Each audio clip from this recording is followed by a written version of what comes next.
Hi Spencer. Hi Rick. I thought I would recap our debate on your Dr. Starner post on Facebook. Fantastic.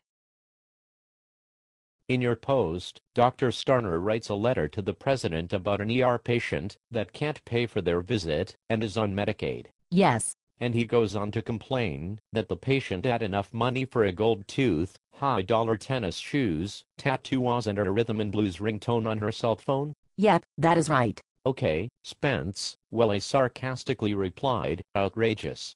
I can't believe that this administration's Medicaid thingy actually paid for this white woman's gold tooth and rhythm and blues ringtone. Okay, Rick, I see your point. There are racial undertones, and it could be argued that this article was more hate-mongering than having a good point. Allow me to examine the political point of the article, and not the racial parts. I'm self-employed, and paid for my own health insurance for years. It is very possible to get health insurance when you have a job without benefits. My insurance was $85 per month as a 22-year-old single non-smoker with an individual plan. That is equivalent to a cup of Starbucks every other day, a couple packs of cigarettes a week, and way less than cable TV. Many I know in the healthcare industry regularly see people, white, black, Asian, you name it, who are racking up bills with no health insurance, and right on the same chart it says they are smokers, meaning taxpayers foot the bill, but even then, there's not enough tax dollars to do so. Our government is going farther and farther into debt in order to pay for able bodies that don't contribute to GDP. Able bodies that are raised, not with good work ethic, but raised to apply for aid. If the U.S. was contributing more value than it consumed, we wouldn't have a negative trade deficit, and we wouldn't be accruing a steadily increasing national debt. It doesn't take an economist to tell me the government can't sustain this forever. I did think that the article was doing what it said, attacking a culture as opposed to addressing healthcare issues. And it appears that it was written earlier in 2009, not recently, as a letter to the editor of a paper, not to a president. This means that it had been doctored and was being used as viral propaganda. I typically attack those things, as they tend to receive social media accolades from peers looking for a reason to poo-poo this administration and any attempt to fix healthcare issues. If any of the article is true, it is odd that this white doctor was able to identify all the facts, pretzels, how much money this person spent, he remembered the ringtone, he sized up the tennis shoes, sounds like he might have been looking for a perfect example. It is also easy for this white doctor to look down on a patient who is not white, doesn't have a job, has bad habits and sucks off of government cheese. He must have been very irritated that he had to serve her. As a white doctor he is probably used to being served. And as a white doctor I would assume he makes over $100,000?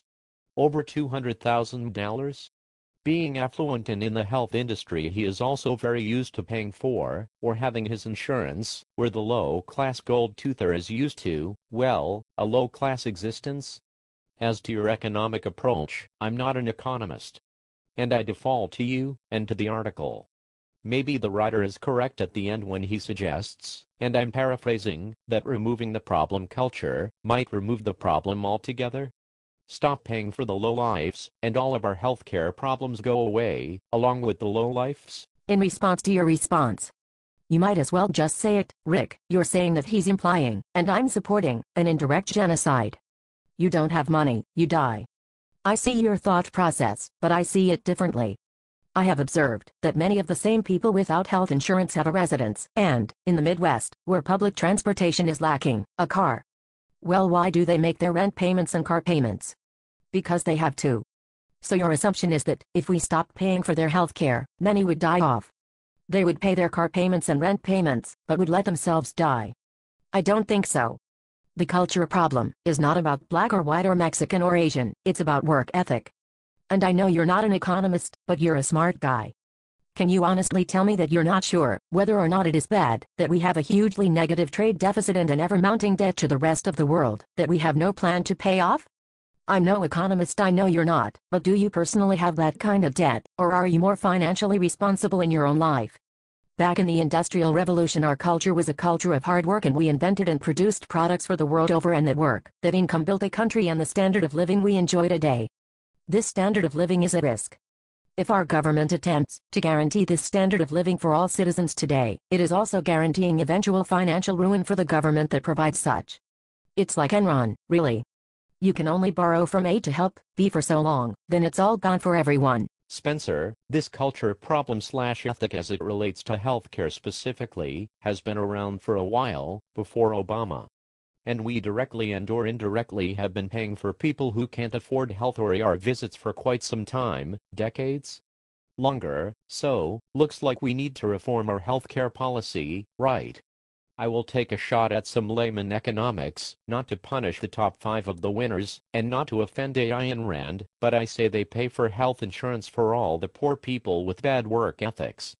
This way the poor people will get health care, keep their gold teeth and R&B music and tennis shows.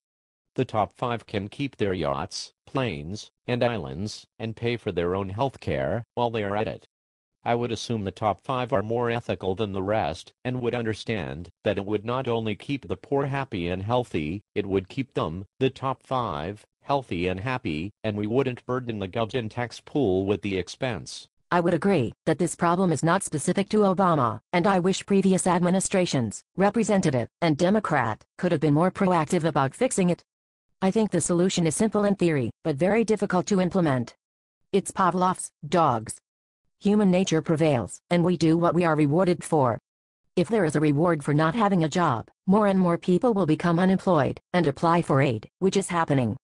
So to an extent your Robin Hood-style top 5 solve all our problems theory could work. But if it was just that much easier to not have a job, then more people would not have jobs. And that is the direction we are going right now. We need to reward those with jobs and encourage people to get jobs. On a micro scale, take yourself. I get the impression you are a hard worker and quite successful. What if management decided that the least productive employees were getting bonuses and a month paid time off to encourage them to do better, and you on the other hand were not getting a bonus or any time off? I don't think this would fly with you. Same deal with going into debt with no way to pay it off. I'm guessing you live every day of your personal life using the values that I'm talking about. 1. If you perform at your job, you expect appropriate compensation, and if others underperform you expect the opposite for them. 2. I don't think you would go into an unreasonable amount of debt at the risk of endangering the ability to provide for your family.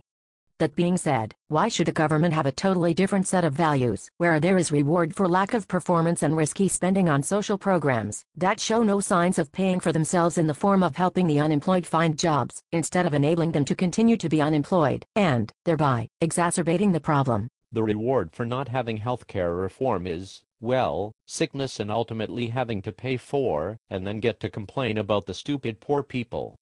Additionally, healthcare is not a reward. A yacht, a boat, an island is a reward, as is a gold tooth. But health is a social issue, not a compensation issue. Like police. Like infrastructure. The rich can afford their own police and infrastructure, but the poor can't.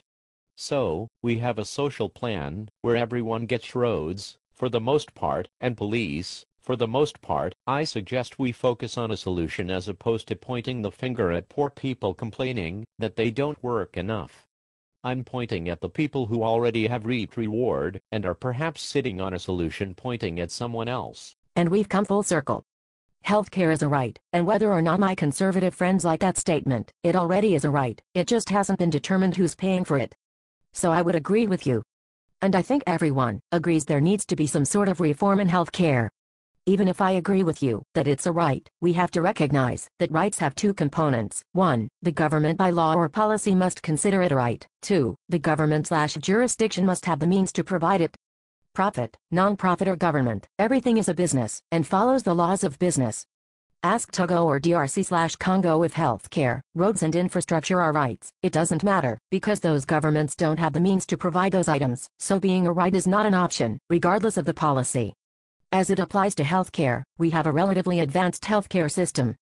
But if your state hospital doesn't have money to keep up the nice GMRI machine that it bought from China, well, no more nice equipment from China, hospital can't afford it. Slowly but surely the healthcare system itself could deteriorate without proper funding.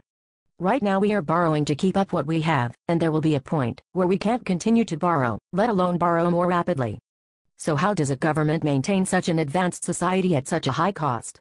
Well, the citizens need to be productive and contribute to society, the global economy, at least as much as we are consuming from society, and, right now, as a country, we are not. I really think that is the underlying problem for about every hot-button issue right now. I think we need to focus on individual incentives for job creation and corporate incentives for global commerce.